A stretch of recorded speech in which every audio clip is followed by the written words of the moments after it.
Today we're looking at the interior of this new 2024 Toyota Tundra TRD Pro. Now, after seeing a bunch of camouflage themed interior in this intro, let's go ahead and see what the interior is really all about. So coming to the interior, we have a very interesting one.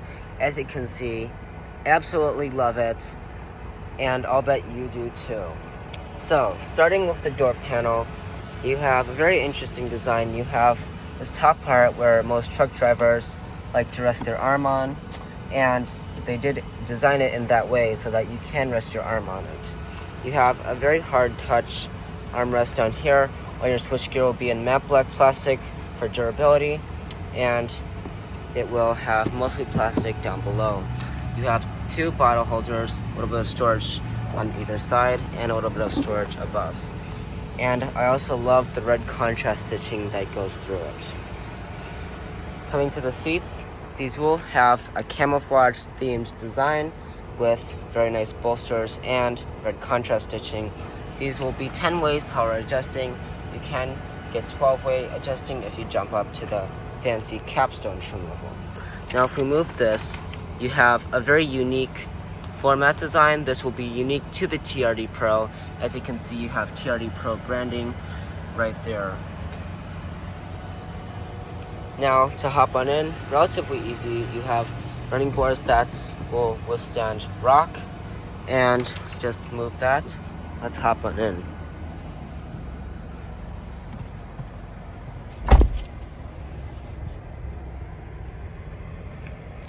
Okay, so first things first, we have a very nicely weather-wrapped perforated steering wheel with some red accents and a TRD branded logo.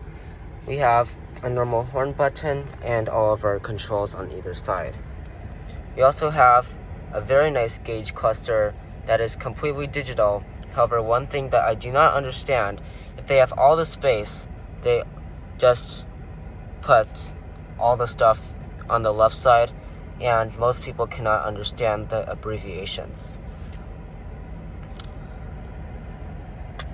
Now, moving to the materials, this is going to be the interesting part. This is an expensive truck, however, it is off-road oriented, so it might not be as fancy as something like the higher capstone trim level. We have soft touch plastic along the top. We have a little storage tray up there with a power outlet. We have more plastic, and this will be a lot softer plastic that goes all throughout here, and you have your very nice Toyota Heritage badge. You also have flat black along the switchgear, and nice leather here, and piano black along the shifter.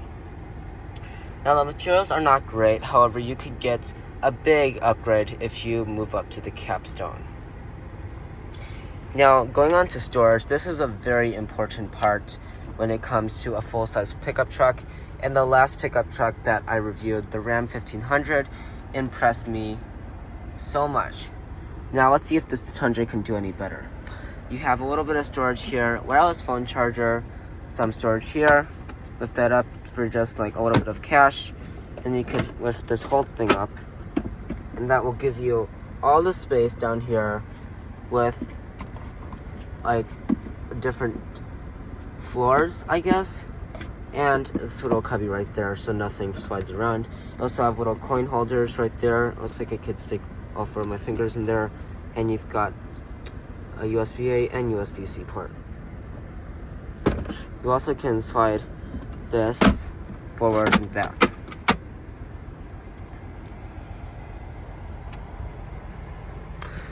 Now moving on to the shifter, as you can see, very traditional.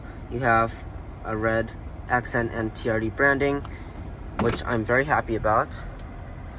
The backup camera is very high resolution. You can see my tripod back there, active trajectory, and you have a 360-degree bird's eye view camera.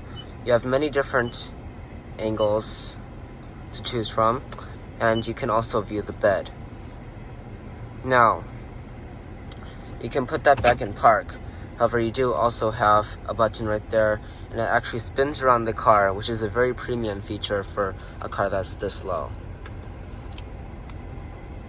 Now moving on to the climate controls and infotainment system. fully physical climate controls. What annoyed me about the Ram is that the climate controls are down here. However, you have to control the heated steering wheel and seat warmers and ventilators up here. So that was kind of annoying. However, you have all your controls right there. The ventilated seats are quite loud, I will have to say. But you have dual zone climate control and adjustable fan speed, and these will be automatic. These seats will also be heated and ventilated, 3 stages of both. Now moving on to the infotainment system, you do have Toyota's latest audio multimedia system with wireless Apple CarPlay and Android Auto. As you can see, you have the humongous 14-inch display, and let's take a look at this. We also have a Wi-Fi hotspot if you would like that. Now you could just look at different things. You've got obviously a map right there, but we're not gonna mess around with that right now. And you have all your settings. Now I did notice that certain cars that I review have like a very laggy infotainment system, but as you can see, very nice, very intuitive, and I'll definitely give this system a 10 out of 10. And please excuse the flickering. I do not mean for that to happen. It's just the camera, and there's nothing wrong with the screen. The screen is completely fine without the camera. Now, up here, we do have controls for a panoramic sunroof that stretches all the way back to the second row.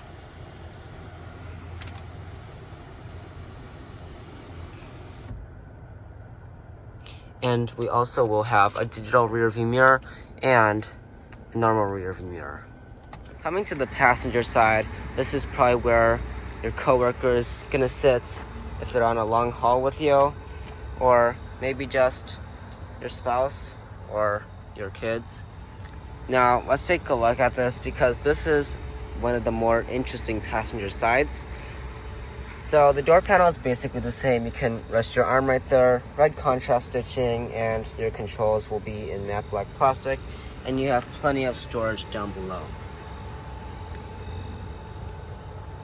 Now the seats will be exactly the same, 10 ways of power adjusting, and you'll have this really nice camo look to it.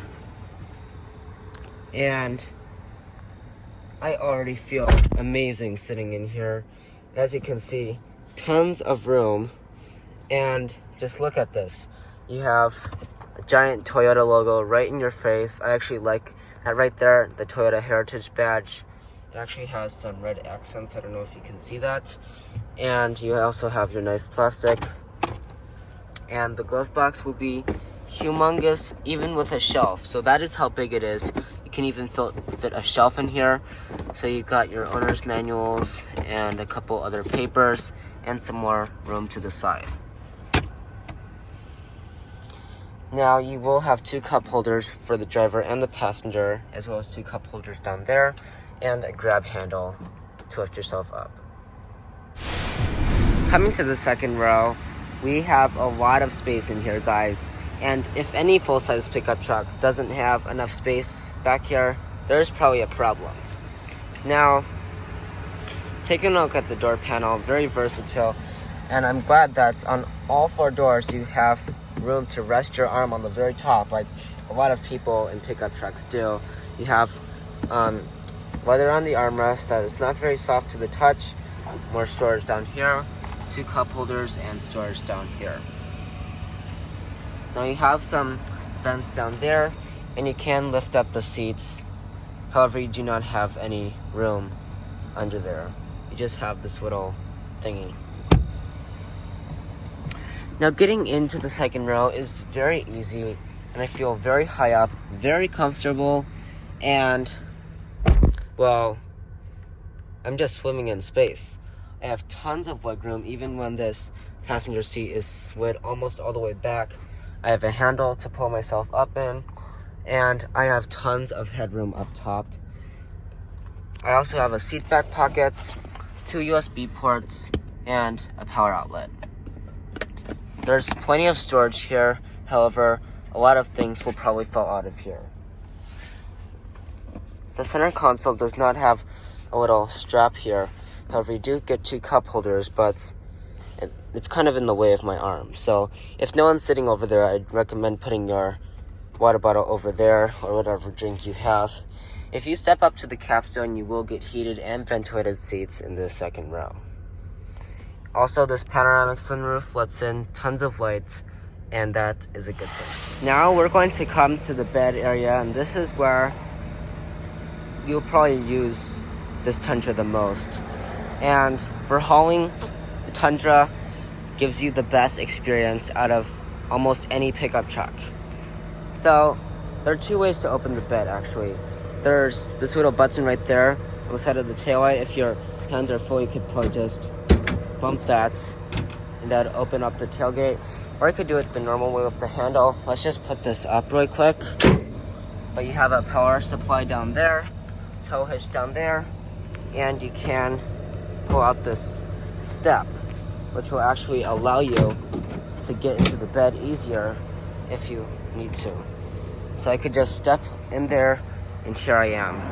Back here you have a power supply right there, a bunch of hooks to tie things down, and a spray and bed liner. And the interesting thing is that this bed is actually made of composite material. So that means if it gets banged or scratched up or dented, it can't even get dented in the first place. So there's no point in saying that it will get dented at all. So this is the most durable bed. It is resistant to rust, damage, and you name it. That is a must-have for a pickup truck.